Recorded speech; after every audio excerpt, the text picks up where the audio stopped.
اللهم اغفر لنا ولوالدينا. اللهم كن لنا ومعنا حافظا ومعينا ومؤيدا وناصرا. اللهم أقل عثراتنا واغفر زلاتنا واستر عيوبنا واشف مرضانا وعاف مبتلانا وارحم موتانا وأكرم مآلنا وأحسن خلاصنا واختم بالباقيات الصالحات منك أعمالنا وطيب كسبنا وحسن أخلاقنا واصلح عيالنا وبناتنا. اللهم أحسن خاتمتنا بحولك وقوتك. اجعل لنا من كل هم فرجا، من كل ضيق مخرجا، من كل عسر يسرا، ومن كل بلاء عافية.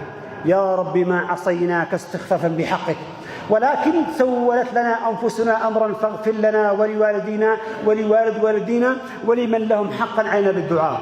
اللهم اغفر لحينا وميتنا وصغيرنا وكبيرنا وذكرنا وانثانا وحاضرنا وغائبنا.